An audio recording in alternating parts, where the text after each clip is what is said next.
Thank you very much, Terry. It's a pleasure to be here.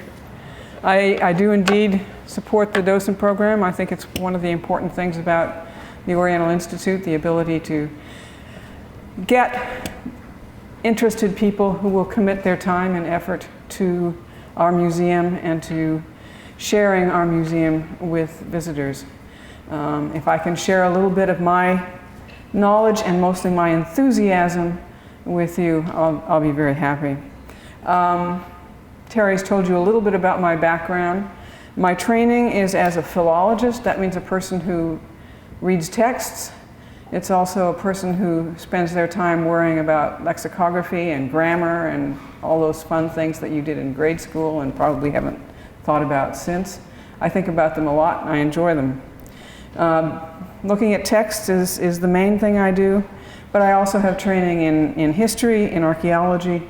Fortunately, I'm married to an archaeologist, so I've had a little practical experience as well, a little bit of art history and so on.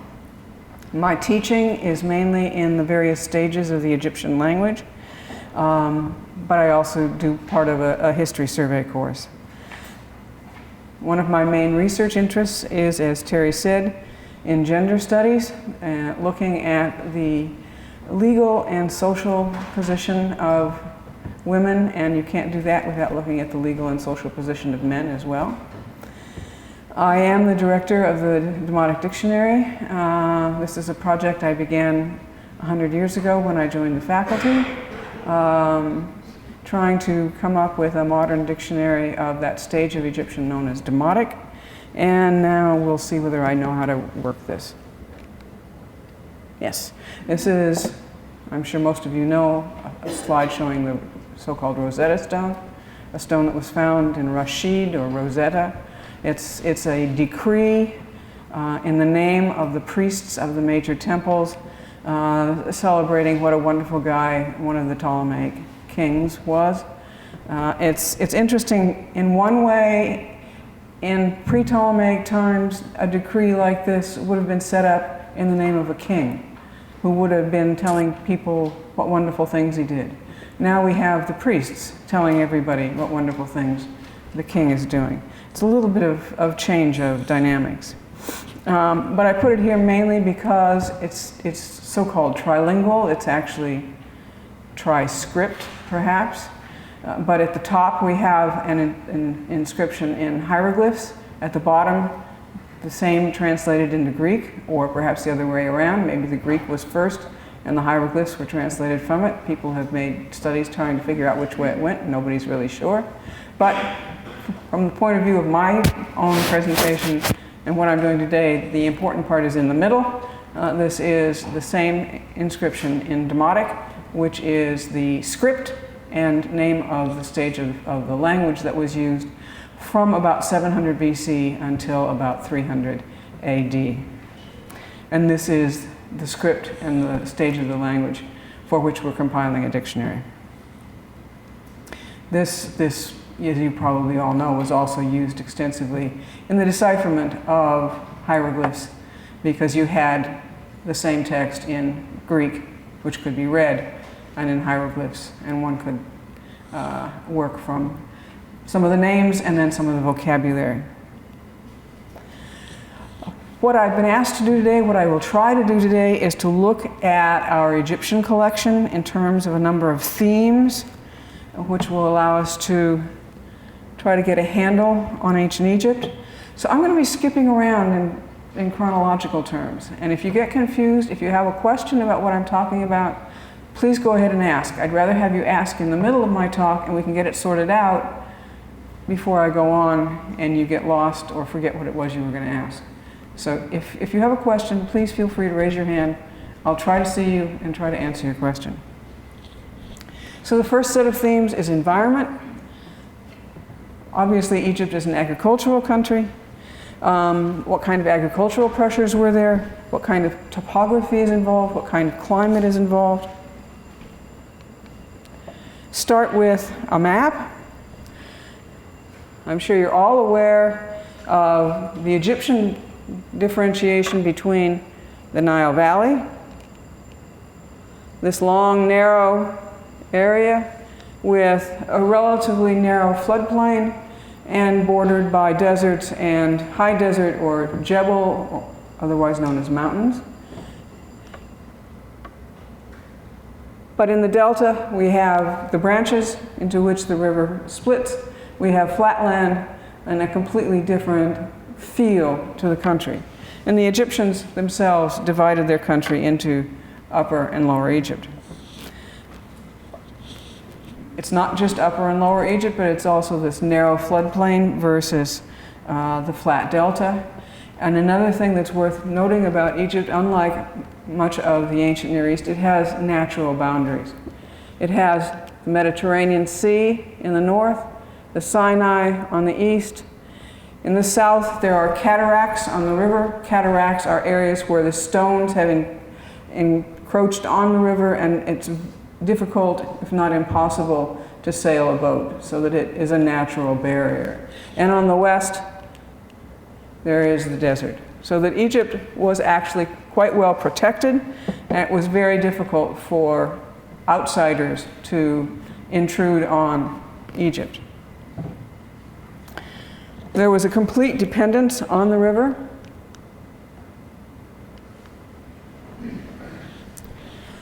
The natural flooding of the river every year brought water, which went into basins and sat there, and in that way it drenched the fields and provided the water for agriculture. At the same time, it dropped the rich soil that it had washed out of its origin areas and deposited it, so that every year there was new fresh soil that was being deposited in the basins, so that instead of having the buildup of salts and so on as you got in Mesopotamia, what you had here was a buildup of new fresh agricultural land every year. We see here in these reliefs from the tomb of a man named Montuemhat. Montuemhat was the mayor of Thebes in the 25th dynasty, a late period, a period when those who could afford it decorated their tombs with reliefs based on the kinds of sculpture that they found from the Old Kingdom, so that this, although it's from the late period, looks very much like an Old Kingdom tomb. But what's important in our terms for the environment and so on is the role of the river. We have a boat carrying fruit of various sorts,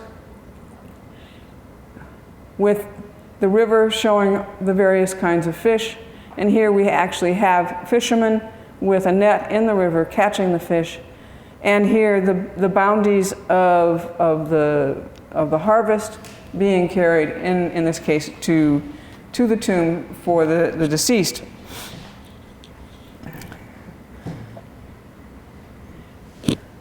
The importance of the river dates well back into the pre-dynastic period. Here one of our beautiful decorated bowls showing a boat with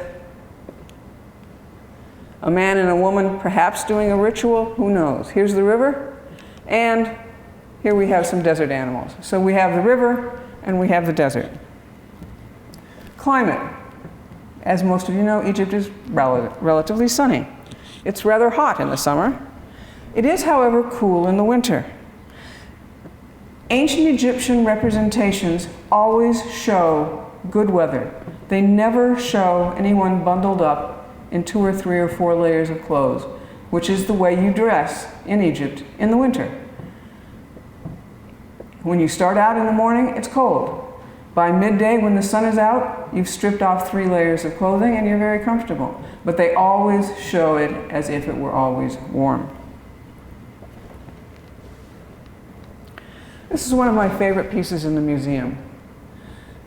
It's just a sherd of limestone on which a man who had artistic abilities, maybe he was a professional artist, maybe not, or maybe it was a she, decided to draw a picture of a bird with a nest, with some eggs, and more importantly, these wonderful grasshoppers.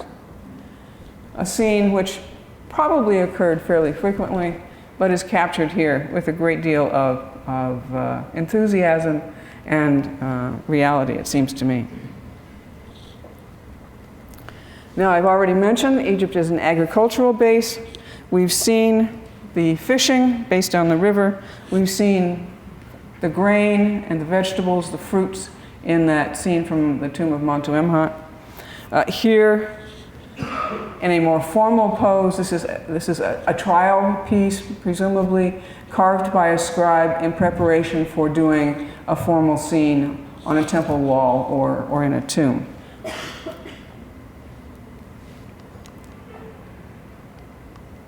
We also have birds. In the foreground, mummification. In the background, representation. Egyptians captured and ate wild birds, but they also captured birds and raised them as part of their food. Now, I was asked to try to tie in things in our museum with some of what's going on in the Institute and the museum. And this is a good place to do that because we have just recently had a wonderful exhibit on birds in ancient Egypt. It was curated by one of our fine graduate students, taking advantage of materials that's regularly on display and materials that were not regularly on display to put on an exhibit, including a wonderful soundscape highlighting the role of birds in the economy, but also in the religion and the culture of ancient Egypt. One of the things we need to realize, of course, is that we think of Egypt as being a wonderful, lush landscape, but it came with a few dangers as well. This is a magical stela for protection. Harpocrates, Horus the child, protected by Bes, is trampling on crocodiles. He's holding snakes, scorpions, lions, various kinds of dangerous creatures.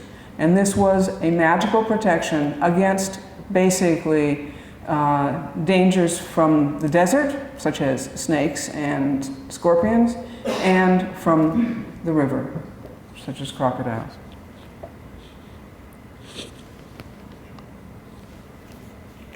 Turning to economy and technology, we have to start again with the agricultural base in ancient Egypt.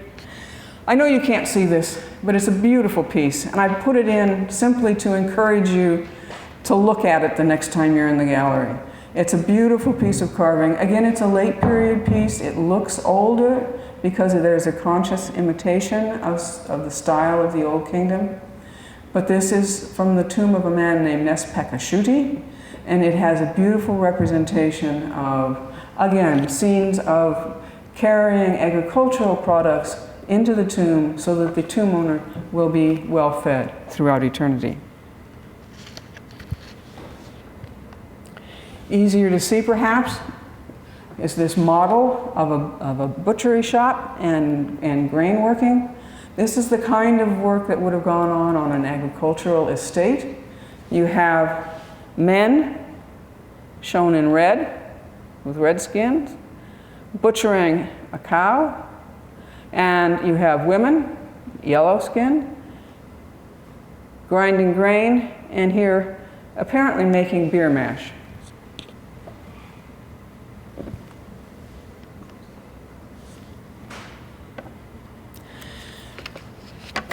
I'm going to show this slide several times today because it's an important indicator.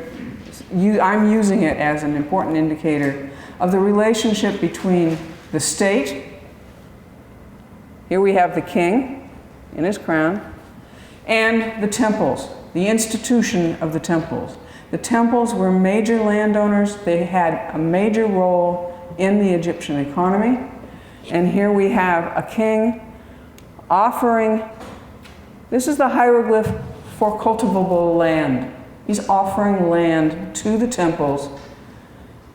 This land will be used to provide the oil to keep some lamps burning in the temple. But this is a symbol of the relationship between what we would call church and state, but the institution of the temples and the institution of kingship.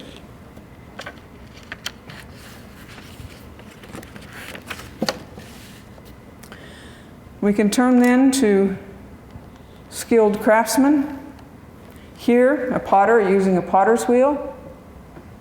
This is part of a group of Old Kingdom statues or statuettes, showing, among other things, the grinding of grain, the making of bread, and a metal worker with a blowpipe.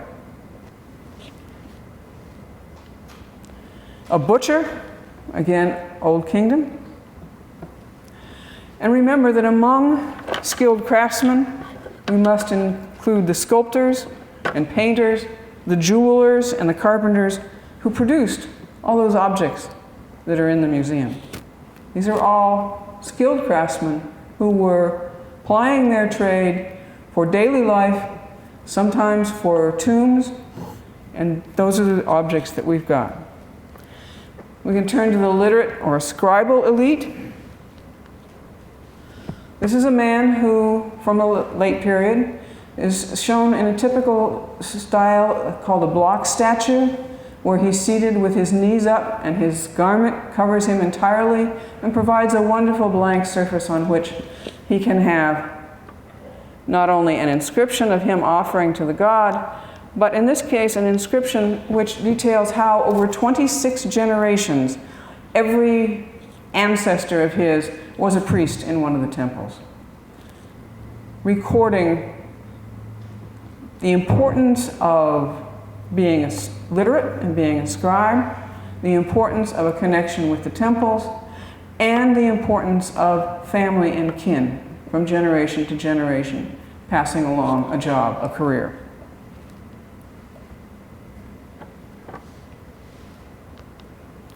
Slightly different, an Old Kingdom man who, among other things, was a priest of the funerary cult of several deceased kings.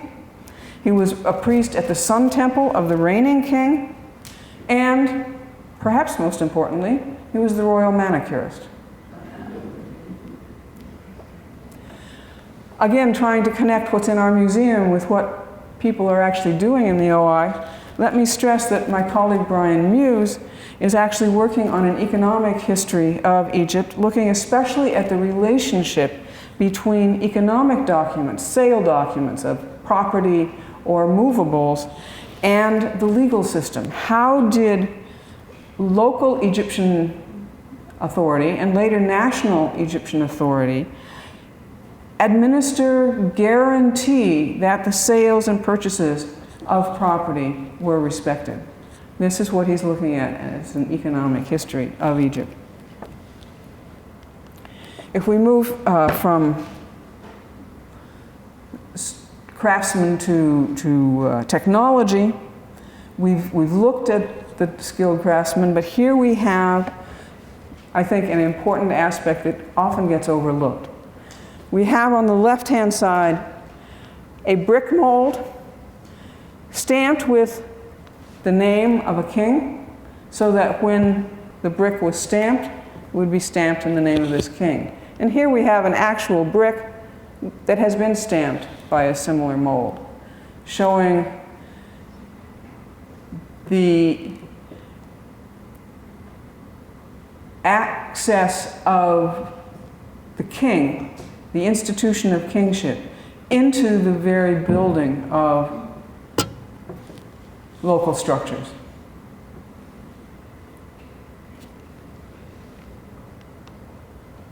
Technology, a water clock. I'm sure most of you are quite familiar with it. You would have put water in, and it would drain out at a certain rate, and you could tell how much time had passed by how much water had poured out. This one doesn't seem to have been finished because it doesn't actually work, but we do have evidence of water clocks already in the Middle and New Kingdom.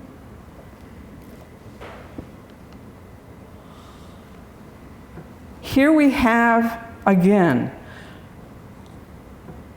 a piece of technology which doesn't look terribly impressive, but actually indicates quite a skill. This is used for watching the stars. You have the eyepiece, the sighting piece at the top, and you have the plumb bob, which allows you to make sure that the piece that you're sighting with is absolutely square to the horizon. There were people in ancient Egypt called wenut, or astronomers. They looked at the hours. And they looked at the hours because the Egyptians had identified one major star in every hourly period, and they could tell the time by where that star was in the sky. Which star had just come up across the horizon, which one was up high, which one was just setting. And this they could do because they had basic but very carefully crafted tools that allowed them to make very careful and close observations. In a country which has clouds as little as Egypt does, seeing the stars can be a very, very useful and very accurate way of telling time.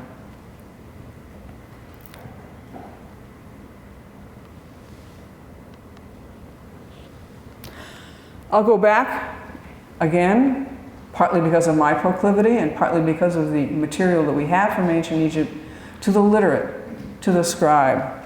And here we have the god Thoth, pen in hand, holding a scribal palette, ready to record the judgment of a deceased.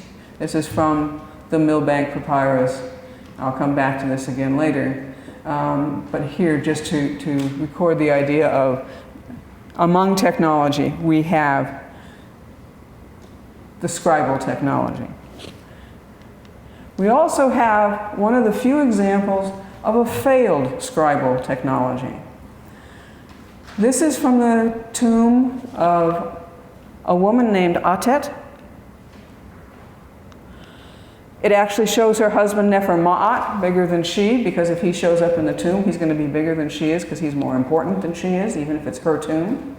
But nevertheless, he says here, he is the one who made his gods, his hieroglyphs, in writing that can't be erased. It's very clear if you look at ancient tombs, ancient reliefs, ancient sculpture. Stone can be bashed, intentionally or otherwise. Hieroglyphs can get broken. Noses can get bashed off of statues. What he's saying here is, I'm going to carve a hole and fill it with colored plaster, and there's no way that someone can come along and knock off anything. What he didn't think about was that the colored plaster, of course, could fall out. This technology lasted through his son Hemiunu and was never tried again. But it's an interesting idea that they identified a problem and tried to come up with a way to solve the problem. It didn't work, but they were trying.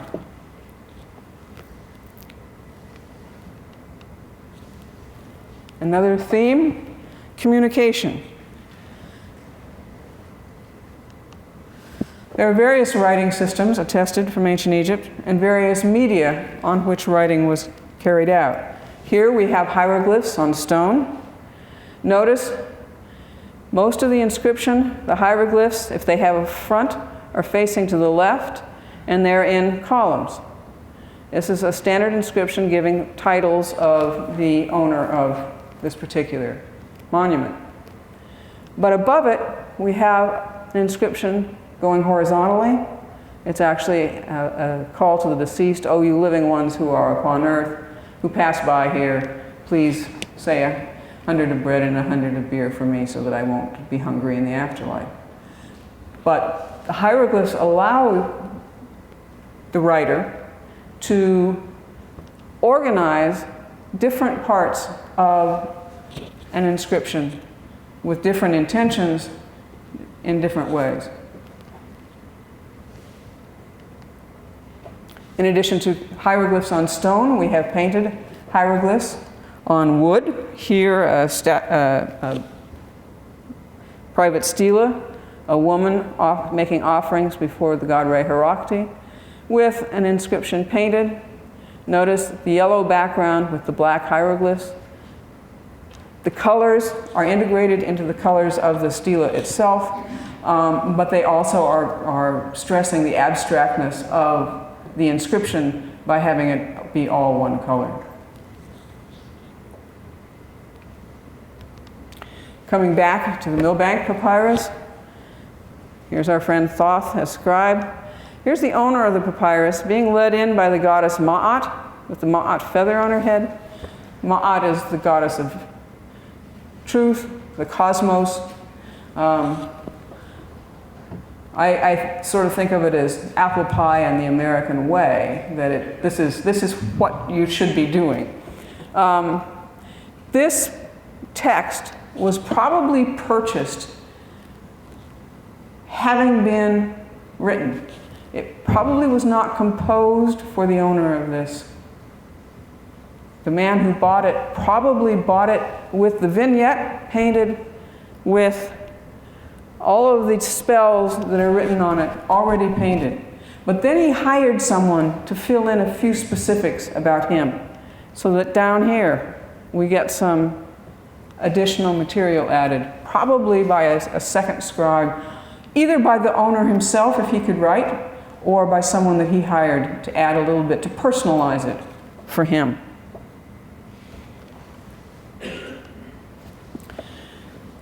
Demotic, which is a late stage of the language and a very cursive script. It goes back historically to the hieroglyphs, but looking at demotic, you can't see a picture for anything because it's simply a very cursive script.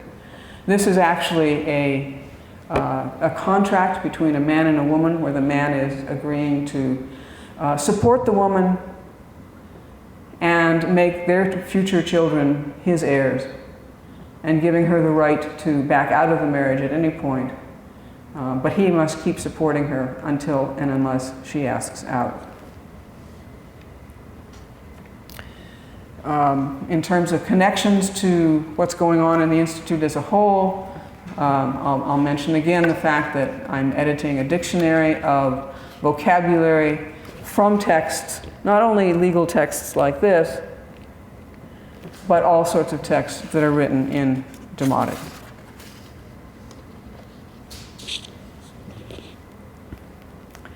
Now, what we've been looking at so far is ways that Egyptians communicated with other living Egyptians. But the Egyptians also tried to communicate with a couple of other groups. Here is a letter written by a man to his dead father, asking his dead father to intercede with two dead women who were causing problems and preventing his wife from becoming pregnant with a son. This is a letter to the dead. It is found that many such letters are found in Egypt. The Egyptians believed in a continuum of animate beings across the continuum, across the divide that we see between life and death. The deceased were still part of this world, and they could intervene for good or for ill. And so he's asking his father to intervene for good and take care of these two women that he thinks are intervening for ill. And here, an example of trying to communicate with the gods. A statue of the horse falcon with a hole in it. Presumably, this was a speaking tube for a priest who was out of sight, who would hear the appeal of the human who had come to ask a favor of this god, and who could reply via this speaking tube. And remember also that in the Nefer-Ma'at inscription, he referred to the hieroglyphs as his gods. This is a standard way of referring to the hieroglyphs.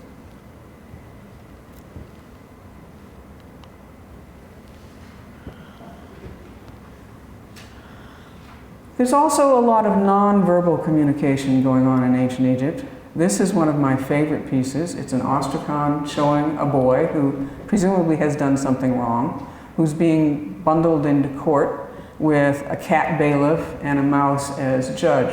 Notice the indications of the status of the mouse judge. He has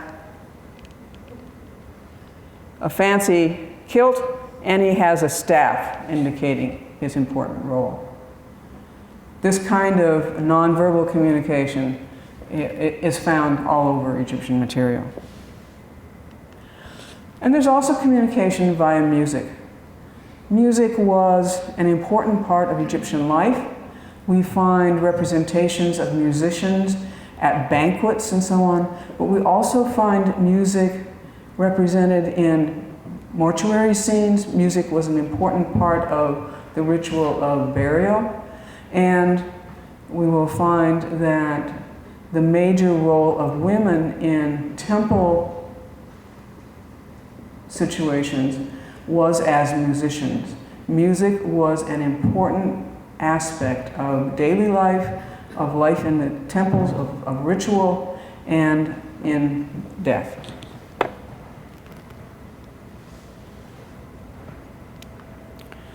So we can switch then to daily life, and I'll bring in a little bit about gender, since that's one of my interests.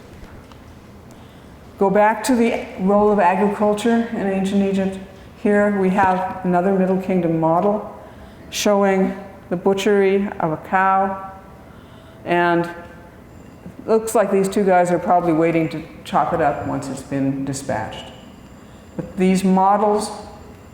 Just a quick question about the butchery. Mm-hmm. I know that ritually the Egyptians cut limbs off living animals, or at least I've been told that. Is that true? And when they, in the previous one, the animal was all tied up. I wondered if that was an implication it was still alive and it was butchered. She's asking about the role of butchery. It's my impression that an animal would normally be tied up so that it wasn't, so that you could dispatch it easily and it wouldn't be caused undue pain. Ritually, yes, limbs would be cut off for donation to the temples. That meat would then be recirculated among the priests. But on a daily basis, when a cow was dispatched just for meat, I think whether they cut off the limbs specifically or how they butchered it, I don't know. There is a woman who teaches at the American University in Cairo named Salima Ikram who has done extensive work on butchery and so on, and I would strongly suggest if you're interested in it, her writings are very accessible. You might take a look at something that she's written. Sure.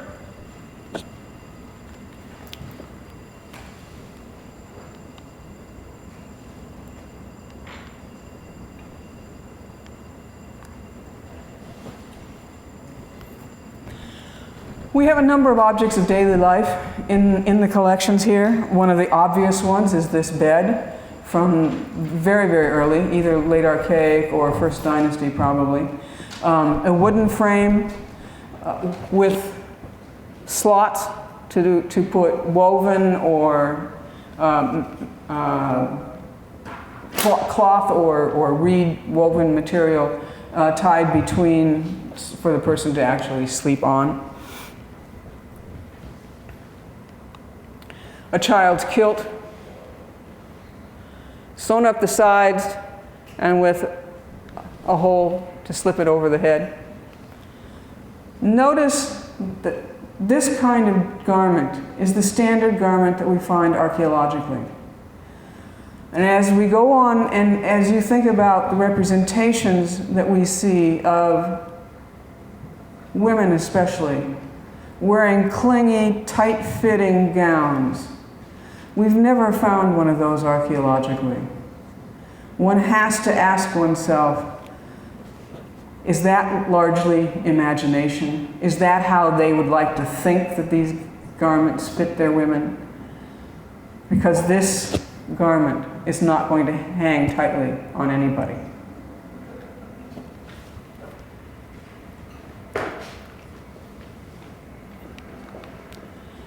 The upper instruments seem to be part of a shaving kit. The lower part, obviously, a sandal.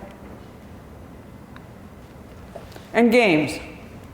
We have a couple of games on display in the museum with gaming pieces, presumably played by two individuals as a leisure time game to have some enjoyment, relaxation, a little competition between a couple of friends and so on. But herein is another aspect of Egyptian life that's very important, and that is you can never get away from religion. These game boards, some of them, not ours, but some of them actually have in the squares illustrations of aspects of a religious passage, a transition from this life to the afterlife. And we have tomb scenes in which the tomb owner is sitting and playing a game like this. His opponent is not represented. Presumably it's the god of the underworld. And this playing of this game and taking these steps is helping the deceased in his transition from this life to the afterlife. So that here you have something which looks for all the world like a nice afternoon or evening recreation, which probably was much of the time, but which also had this religious aspect to it. This is very typical for Egyptian material. These games, they presumably tossed dice, which we find only in the Roman period as far as I know, or knuckle bones or something of that sort, to move the pieces along.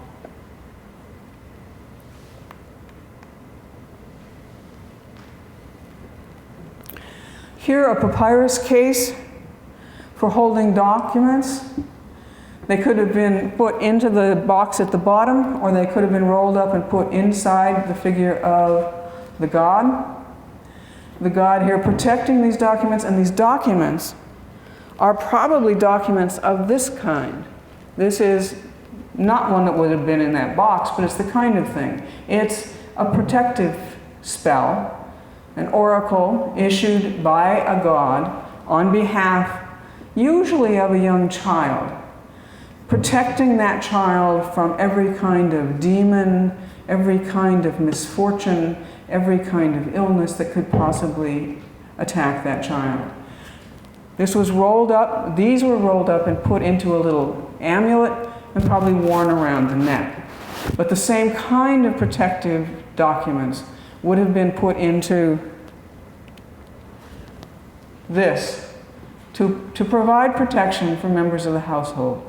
I had a colleague once who referred to these as insurance policies, and I like that analogy.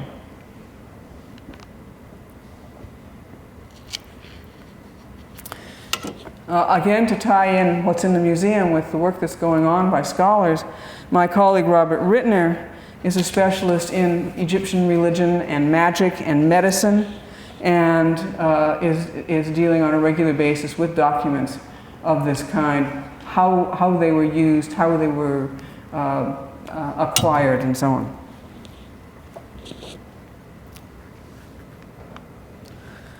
I'll turn again to one of these beautifully written demotic documents. Again, a man ensuring that he will support a woman and their children, and that their children will become his heirs. And I use this to transition into the whole question of gender studies. The document was a late period document reflecting the fact that a man was expected, a man of this level of society, this upper level, wealthy people who had jobs in government or in the temples, the man was expected to have such a job, to go to work every day, to act regularly in the public world. The woman was expected to stay home. She didn't have a job. She was expected to run the household and to raise the children. She didn't have any separate income, or very little. She oversaw some weaving and might make a little bit of money selling cloth, but she couldn't support herself in the style to which her husband had accustomed her. And that's one of the reasons why the husband would put in writing that he would take care of her and their children, because it was his responsibility to make sure that his family lived in the style to which he could raise them. Yes. Question. You were talking about women as musicians Yes. earlier. Would they make money as musicians? Or would it have been like a hobby? He's asking about women as musicians. Women as musicians were priestesses in the temples, mainly in the temple of Hathor, but it's assumed that they're all called priestesses of Hathor because she's the goddess of music, and they probably participated in many different temples. They may have been paid, but like most priestly positions, they would have been part-time positions. They would not have been full-time positions, and she would not have made enough money to support her family. Most of the men with priestly positions, we can put this in several ways. Most men whom we know of from the record, who are in this wealthy class, had priestly positions. They were part-time, and they had some other government or temple position aside from priest, which was their regular income-producing position. The very highest level of priests may have been full-time and may have made their money off that job, but most priests were part-time. Yes? Can you talk about literacy rate, or is that? I can talk about it, but we don't really know. The percentage of people who were able to read and write has been guessed at anywhere from 1 to 5%. Don't really know. Within the community of people who are best represented in objects in museums around the world, there was probably a very high rate of literacy. Because this was a small group, and these were people who had jobs where being able to read and write was one of the requirements for the job. And those people interacted with each other. They married each other, they lived next door to each other, and so on. And so within that community, literacy was probably like it is in modern America. It's just that that was a very small group of people, and outside of that group, probably very, very few people were literate. One of the things you find in Egyptian wisdom texts is the statement, if you learn to read and write, you can get a job. And by implication, a person who comes from outside of this elite group, who learns to read and write, can get a job in the bureaucracy and move up in the world. But he has to have access to someone who can teach him to read and write. Does that help? Yeah.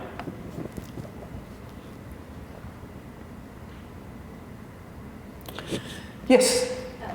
My question is related with the scribes. Do they have a school they went to training, and how long? And she's asking about scribal training. It seems from the evidence that we have that the children of literate people learned to read and write from their father, from their parents, from their uncle. Anybody in the family who was literate would teach the kids. We have evidence of girls learning to read and write as well. There are New Kingdom letters in which a man is writing back home saying, have the girls as well as the boys send me a letter. Now, it could mean that the girls are supposed to go to the village scribe and have a letter written. It more likely means that they're also literate and able to read and write. We have evidence of women whose husbands are away on a job who go in and run their office for them, and they have to have been literate to do that. So that there seems to be evidence for literacy of women. We also have examples of women who have a scribal palette under their chair, indicating, presumably, that they were literate. But so kids seem to learn their basic ABCs in the family. But then there is an apprenticeship system where boys only seem to have gone to the temple or some other place where they had several years of formal schooling, and then they were apprenticed out to an institution, and they would continue with their education based on what they needed for the particular job that they were doing. Were they tax exempt, the scribes, or?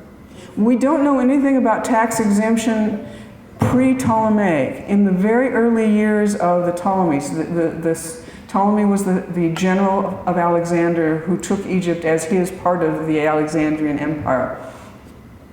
And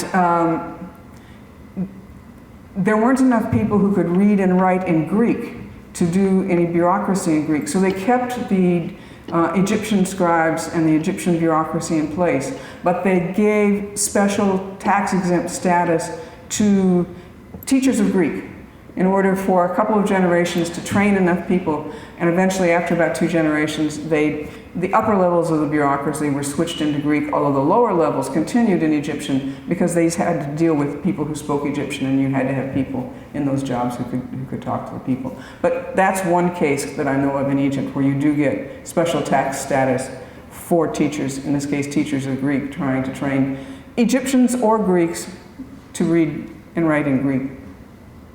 One more question relating hieroglyphic writing system after, before the demotic. Did they use hieroglyphic for a long time or not? Hieratic was used from the Old Kingdom through the Ramesside period. It was not replaced by demotic. Demotic actually took over the everyday writing, business documents, letters, legal texts, and so on. But hieratic continued to be used for religious documents the whole period, into the Ramesside, into the Roman period. So the scribes could write those 3 forms, right? Some scribes could, but there certainly were, scribes learned hieratic first, and it was only if you went to college that you learned how to read and write in hieroglyphs. I make the analogy that it's only an advanced student who would have learned hieroglyphs rather than hieratic. Yeah. There was another question? Yes? Yes, were the Egyptians actually really have formal marriage ceremonies? So I've never really seen evidence of a marriage ceremony. There is no evidence for a marriage ceremony. There is one text from the New Kingdom which refers to having a party to celebrate a marriage. And there is one text in Demotic which talks about a couple marrying, and it consists of her moving to his house. The vocabulary for marriage is consistently setting up a house together, Gerig pair, to establish a household. So there is no evidence of any kind of religious or civil ceremony. That's not to say it can't have existed, but just that there's no evidence preserved of it. Yes? That kind of language. If only there's such a low literacy rate, more than 5% of the population, what was the audience for all these inscriptions that were everywhere? Was it just that select group, or is there some way about how people get it? Many of the monumental inscriptions state that they are aimed at the gods, so that they're actually aimed at this 5% of the population that could read them. But the rest of the people would have some idea of what was going on because the inscriptions are part of a larger aspect, which is the entire scene with which they are associated. And so even if you couldn't read the hieroglyphs, you could look at the scene and you would come to the temple for a particular celebration, and a particular thing would be carried out in front of this particular scene. You would know what was going on, even if you couldn't read the hieroglyphs. One of the things that I frequently argue is that Egyptian monumental inscriptions have many different audiences with different understanding, different amounts of understanding of what's going on. So you would have the priests who were trained to understand the theology, the mythology, and so on. You would have the educated, literate people who could read the inscriptions, who would understand, not quite as much as the priests, but they could at least read what was there and understand part of it. Then you would have people who went regularly to the festivals and followed what was going on, but they couldn't read any of it, and they probably didn't understand the theology terribly deeply. They probably understood a little bit more of the mythology. And then you would have some people probably who didn't pay a whole lot of attention and didn't really know too much, but they liked the beer that the priests gave out on the festivals, so they went. Yes? Since most of the people couldn't write and read, did they have, like in the medieval times, in ancient Egypt, town criers? Yes. She's asking about what people could do who couldn't read and write, but who wanted to have something written. There was a village scribe. In later periods, it was a scribe associated with the local temple. In earlier periods, we're not sure. But there would be a village scribe to whom anybody could go and pay a small amount of money to have him Either write a document or read a document. Yes? The question I get when I'm giving tours, when you're looking at the statue up top, it looks like he's holding something in his hand. It's the same thing in that male and the man there. What is in his hands? No. It's an attempt to avoid empty space. That's my opinion. There are lots of Egyptologists who would disagree with me and who would argue that it's this or that or the other thing, but I think it's the Egyptian horror of vacui. Yes? When you mentioned the layers that they often wore, for the colder morning or winter, what evidence, how did you find out this? Or where did you find this out? We don't see it in the ancient Egyptian representations. That's what I was saying, that it's as if it was always summertime in the representations. But if you go to Egypt now, you want a coat. I mean, I've worn my winter coat to work in the morning. I take it off by noon, but I want something warm in the morning, and I want something warm in the evening. Once the sun is up, it gets quite pleasant. But just on the basis of modern experience, you know that you need something. Thank you. Yeah. Okay, to go back then to the question of family. Egypt was a very family-oriented culture. Men were encouraged to marry young so that they would have children to take care of them in old age. Men were encouraged to respect their wives. Wisdom texts say things like, don't attack your wife in the house, she knows what she's doing. That's her area of expertise, so leave her be, let her do it. You get to control everything outside the house, so let her have her area. It's absolutely typical to show a couple where the wife is slightly shorter than the husband, probably an actuality in physical terms, but she's usually either holding on to his arm or she has her arm around his shoulder. They are shown touching, and she is shown in a certain way depending on the husband. And we've already seen this where I mentioned that it's her tomb, but he's bigger. The man is always more important. And so even in her tomb, if she shows him, she has to show him bigger. Yeah? One thing I use this for when I do a tour, now that we don't have the old palette, the ground line.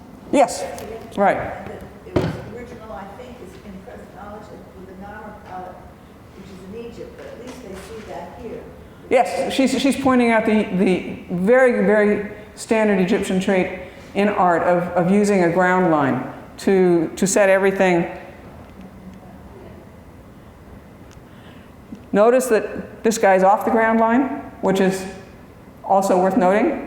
One of the things that you can note is that although he's shown larger, she's seated on a chair. If you get to sit on a chair, it means you're really important. So that although he's larger, she's important too. And notice the coloring. The men are generally shown as reddish brown. The women are usually shown as yellow or yellowish brown. We assume, it's never said so in the Egyptian text, but we assume that this is because men are supposed to be outside and getting suntan and reflecting a healthy reddish brown color, whereas women are supposed to work in a house. They're not out in the sun, and so they are shown in a lighter color.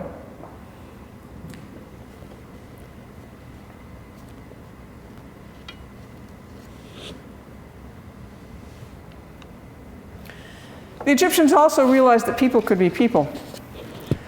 This is, again, from the tomb of Montuemhat, of the 25th dynasty, but it's based on a representation in a Theban tomb of about 1,200 years earlier, where you have a scene, an agricultural scene where people are harvesting grain, and two men are carrying a basket full of grain, and under the basket are two girls who are fighting, pulling each other's hair and so on. So that you get representations of people acting like people. And among the many sculptures from the tomb of Nikao Yinpu from the Old Kingdom, we've looked at the band, we've looked at the potter, and so on. Here we have two kids playing leapfrog. You can see in the background there are women grinding grain and so on, but here are two kids playing leapfrog. Kids being kids, right? It's also Egyptian. It also has religious connotations. So each of these objects needs to be looked at in a full context. It has all kinds of implications. Yes? I'm sorry, I can't quite hear you. You said all kinds of religious implications. Well, I am an Egyptologist who stays as far away from religion as is possible. So I'm not going to go into the specific details of what the religious implications are.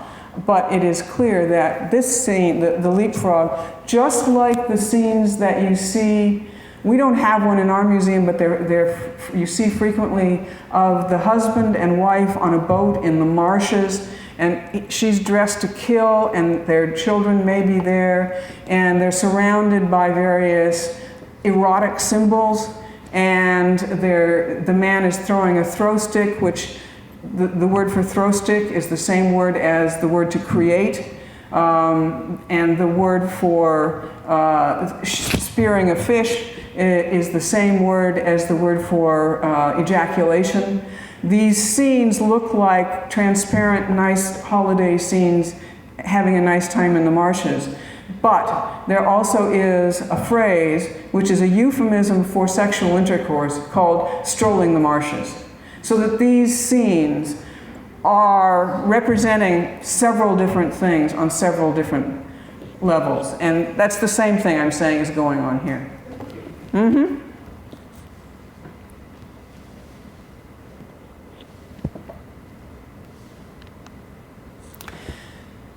Wealthy individuals, both men and women, made statues of themselves, originally to put into their tombs, later to be put into the temples.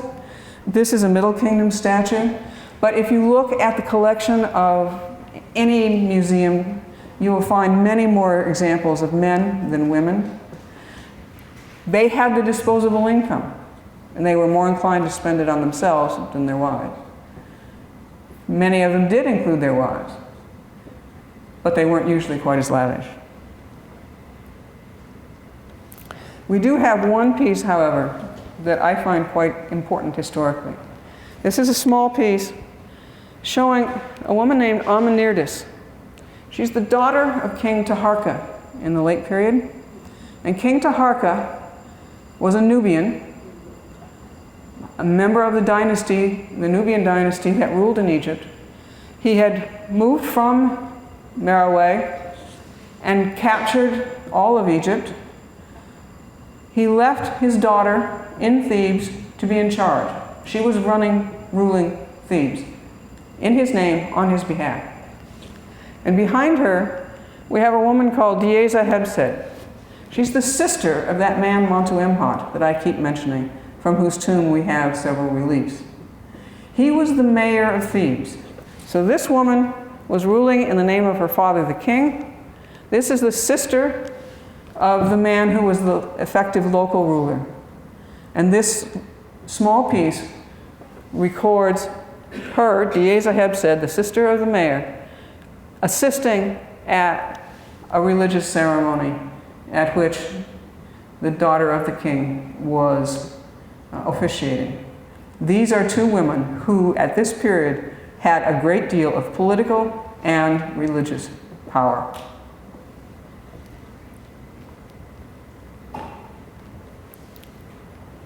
And I mentioned before that for most women, upper class women who wanted to have some role in the temple, for the most part their role would have been that of musicians.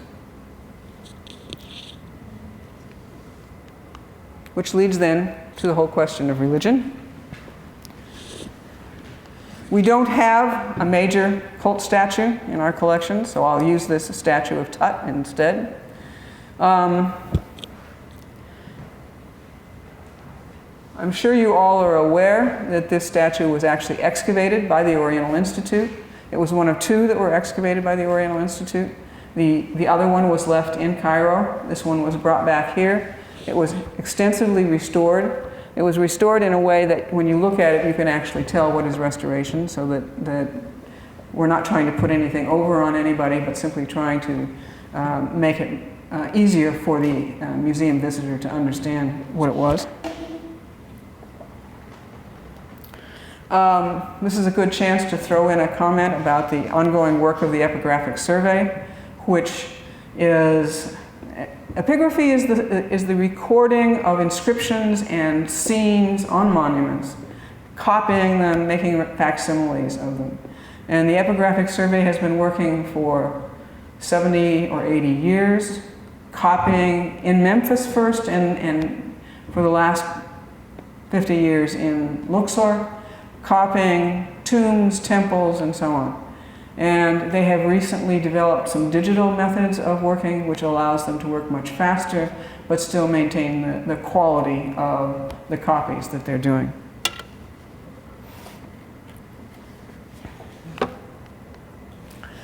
Occasionally, a human after death was recognized as a god. This is a statue of a New Kingdom man named Amenhotep, the son of Hapu, who was celebrated as an intermediary between humans and the gods. And he was treated as a god, which we can tell because of this gold foil that was applied to this statue. The gods were thought to have flesh of gold, and the gods are represented with golden flesh, and the gold on this statue indicates that the person making the statue was thinking of this deceased individual as a deity.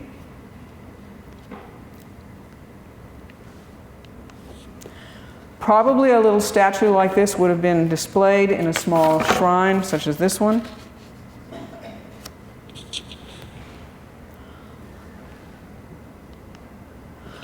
The gods could be shown in purely human form, as is this one.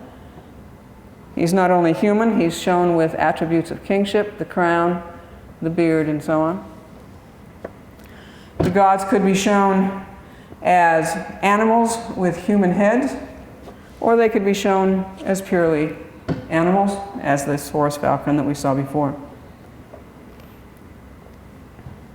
One interesting aspect of Egyptian religion is that access to the major temples and to the major deities was reserved for the wealthy and the important.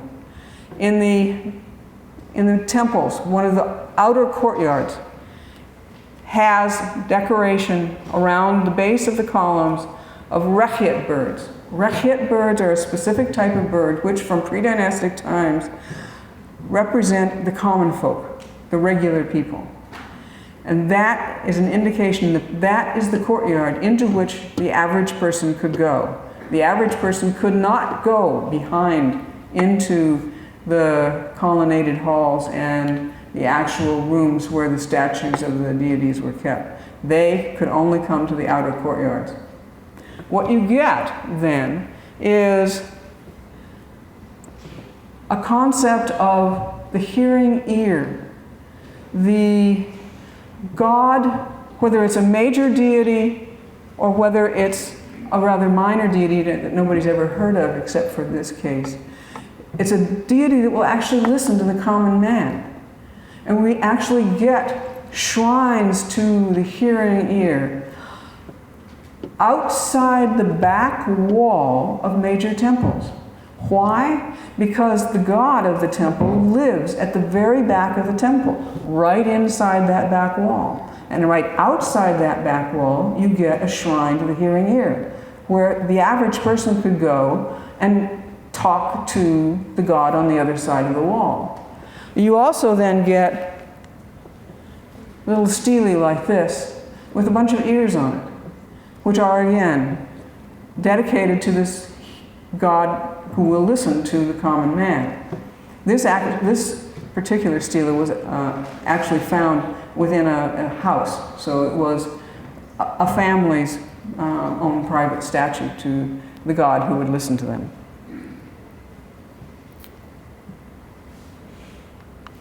Also of importance to everyone was magic. We've seen the stele before, protection against crocodiles, snakes, and scorpions, and so on. But how did it work? It has magic symbols on the front.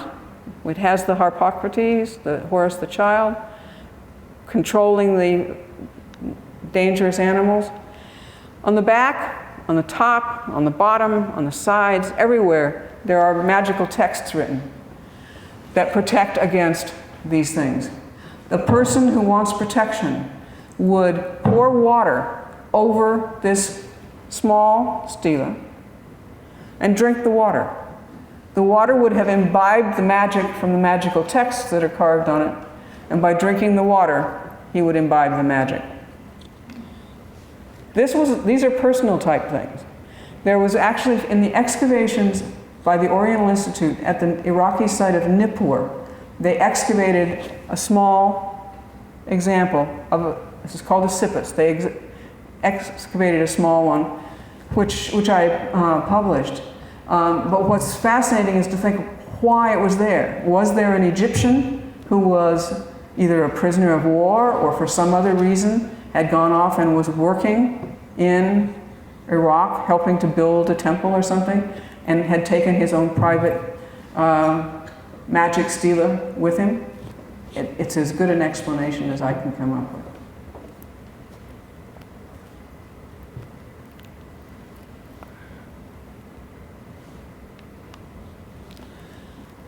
Here we have a stela base for an important man who was a high official in the temple. On the back side, he is shown with his sons, all of whom are also shown as priests. And here he is shown with his daughters and his two successive wives, all of whom have musical instruments in their hand. They're all priestesses. On this base would have been a larger statue of this man who became known as, again, an intermediary with the gods. There would have been a larger statue, again with magical spells on it, and again with a place to catch the water that was poured over the statue so that the petitioner could drink the water and take advantage of the magic.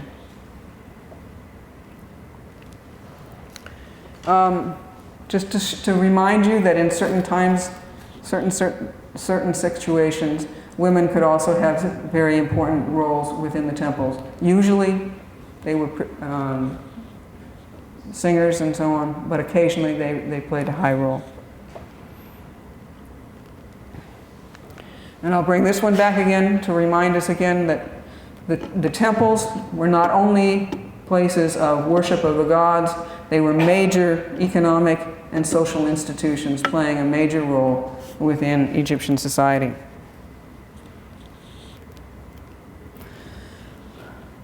But looking at temples and religion this way is only one part of religion in ancient Egypt. All of you are very well aware of the importance of the mortuary cult. I'm sure you've all seen coffins. Here, a nice example with coffin text spells in the inside of the lid. Nice pair of eyes so the deceased can look out and see what's going on in the world. You've all seen mummies.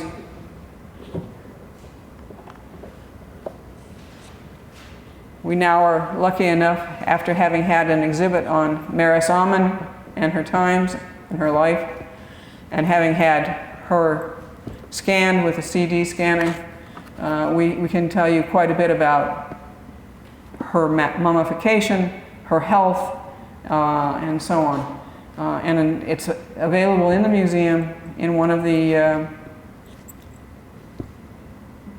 not internet connections, but it's a screen connection. Yeah. Is there any evidence that in ancient Egypt, women could be named an honorary man, the way in later Middle Eastern history, women were sometimes made honorary men so that they could take on certain roles which seemed necessary. Egyptian women could take on roles when they were necessary. I've mentioned women who, when their husbands were away on business, would go down and keep his office running. We have queens who step in and rule in their own names. Egyptian women could take on the roles of men when it was necessary, but they didn't have to pretend to be men to do so.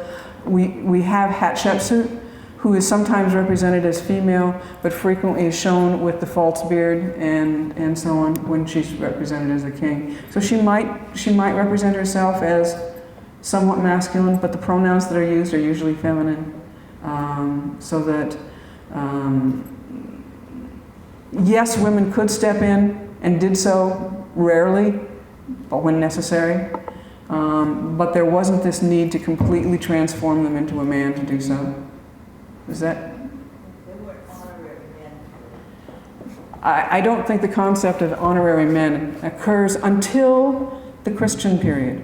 And in the Christian period, then you do get the Christian idea that women can't really make it. In order to really make it into the next world with Christ, they had to transform themselves into men. Which is, I won't go into that one.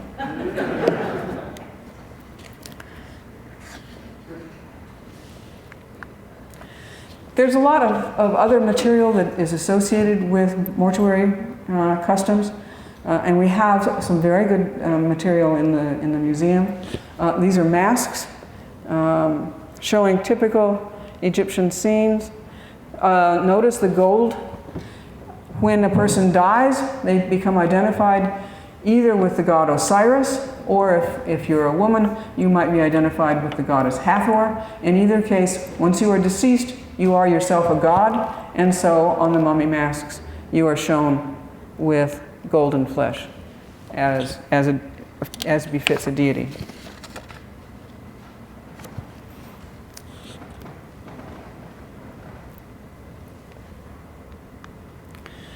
One of the developments of Roman Egypt, which I love the most, is this development of these portrait masks.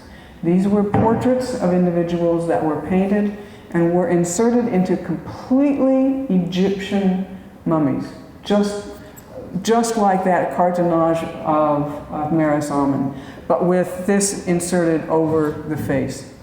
When we look at these, most of these have been taken away from the mummies that they were found with. And we see them just as separate portraits, and we think of them as being very Greek or Greco-Roman.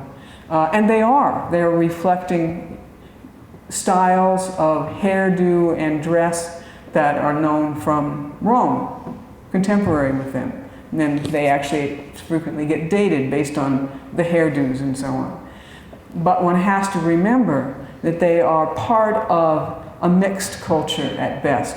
The mummy into which they were inserted was completely Egyptian and was completely Osirid in its orientations.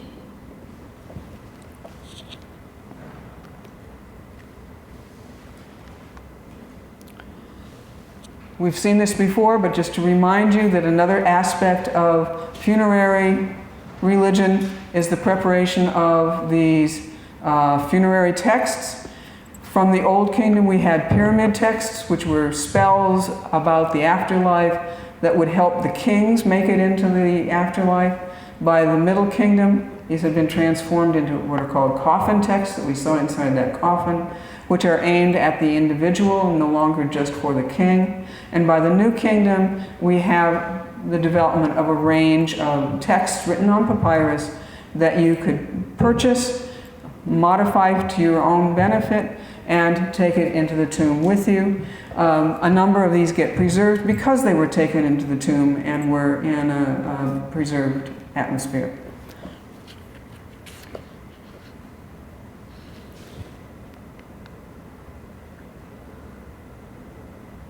Well, that one didn't work.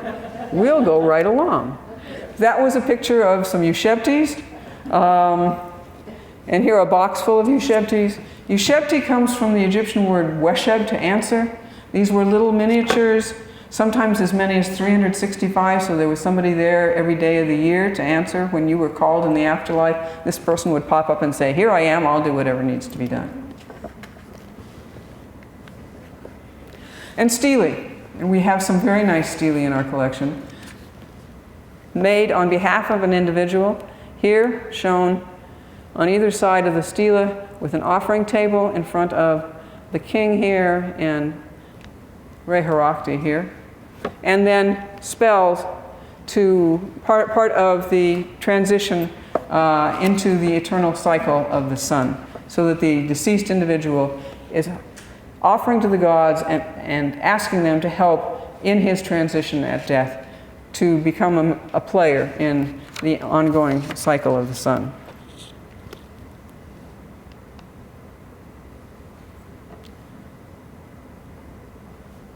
Again, a woman doing the same thing.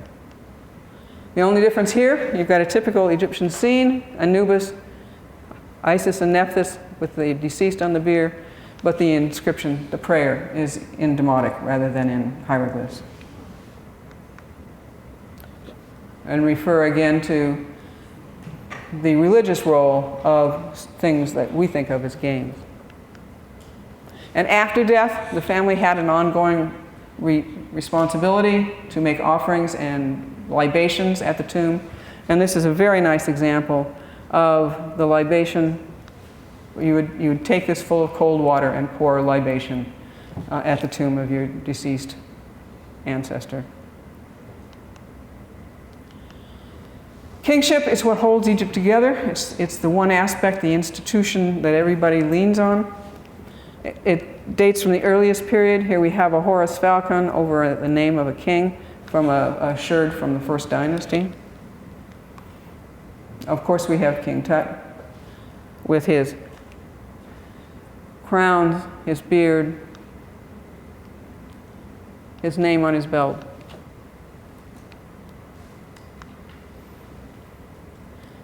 Seti and his son, Prince Ramses. Notice Seti's name is in the cartouche. Ramses isn't king yet, so he's not in the cartouche yet. Being worshipped by two priests.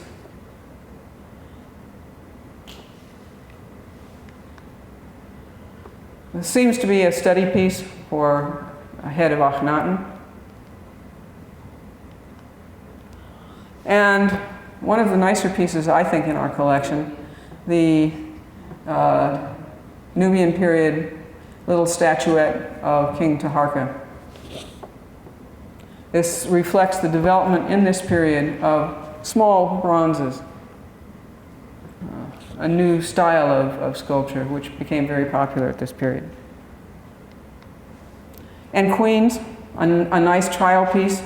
It's been suggested that this is a preliminary sketch for a scene in the tomb of one of the Ramesside queens. And here from the Ptolemaic period, this was a statue base. It would have had a statue of Queen Arsinoe.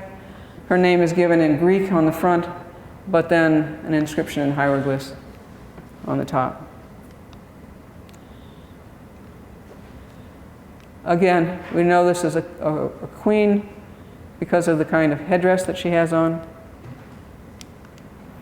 And again, back to my old saw, the relationship between church and state. What I'd like to do in the last minute or so that I have is to take one piece and try to show how you can bring many things, many of these lines of thought on one piece. It's a statue. It's a stela of a man named Uha. It was carved during the first intermediate period, a period of lessened or non-existent central political control. Again, I'd like to go back and tie in what I'm talking about with some of the work that's going on in the Oriental Institute. Nadine Muller is excavating at the site of Edfu in southern Upper Egypt, and she's working on intermediate period, first and second intermediate period, and she is able to show that even though there was no strong central government, the city of Edfu flourished during these periods, maybe because they were not being overseen by the central government and limited by the central government. So that when we talk about intermediate periods, we have to realize that this is a label that can be misleading.